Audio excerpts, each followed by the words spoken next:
Hello students. So this question is from rotational motion NCERT book exercise. So this is our second question of NCERT. What is asked? In the HCl molecule, the separation between the nuclei of the two atoms is about 1.27 angstrom. तो हम line by line information लिखते जाएंगे. हमारे पास एक HCl molecule है. Let's say this is H and this is Cl, right? और उनके बीच का separation from their center कितना given है? 1.27 angstrom, right? So find the approximate location of its center of mass of the molecule given that chlorine atom is about 35.5 times as massive as hydrogen atom. तो इस information का मतलब क्या हुआ? That mass of chlorine is equals to 35.5 mass of hydrogen atom. तो अगर हम इनका रेशियो लें, so mass of chlorine divided by mass of hydrogen atom is equals to 35.5. तो ये इन्फॉर्मेशन हम आगे अपने यूज करेंगे. तो उन्होंने बोला कि इसका सेंटर ऑफ मास निकालना वो कहाँ पे होगा, ये सिस्टम का, इस मॉलिक्यूल का. सो लेट्स से हमारा सेंटर ऑफ मास यहाँ पे लाई करता है एट पॉइंट O. सो O पॉइंट को हमने ओरिजिन लेट कर लिया क्योंकि हमें कोऑर्डिनेट्स निकालने हैं. So let this point is 0,0. अब हमें डिस्टेंस निकालना है क्लोरीन का और हाइड्रोजन का from this center of mass. So let's say this is D. If this is if 1.27 angstrom is equals to D, और हम लेट कर रहे हैं कि ये डिस्टेंस x है, तो ये डिस्टेंस हमारा कितना हो जाएगा total D minus x, right? So हमारा फॉर्मूला क्या होता है सेंटर ऑफ मास का? That coordinate of centre of mass x cm will be equals to m1 x1 plus m2 x2 over m1 plus m2.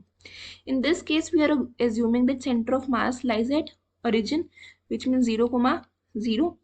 So we can write as 0 is equals to m1, which is mass of hydrogen, क्योंकि हमने जो x distance लिया वो किससे लिया है? Hydrogen molecule से. So m1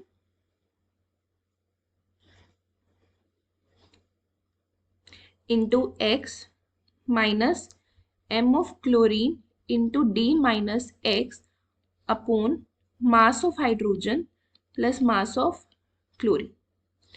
ठीक है, तो ये हमारी टर्म उस साइड जाएगी तो 0 हो जाएगी. तो अब हम कैसे लिख सकते हैं? That mass of hydrogen into x is equals to mass of chlorine into D minus x, right? So mass of hydrogen minus, right? तो ये इक्वेशन हमारी क्या आ गई? That MH plus MCl into x will be equals to MCl into D. तो mainly हमें x ही निकालना था. So x will be equals to mass of chlorine into D divide by mass of hydrogen plus mass of chlorine. अब हम इसको कैसे लिख सकते हैं? that x is equals to mass of chlorine हमारा नीचे गया तो हमारा क्या आएगा? D divided by mass of hydrogen plus mass of chlorine plus mass of chlorine divided by mass of chlorine. से कैंसिल हो जाएगी 1.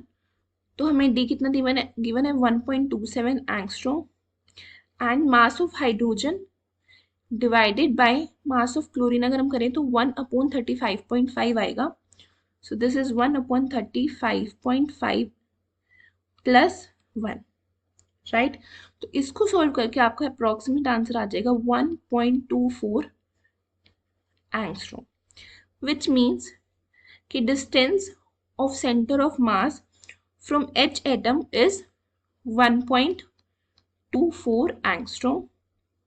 सो हमारा क्लोरीन एटम से कितना डिस्टेंस आ जाएगा?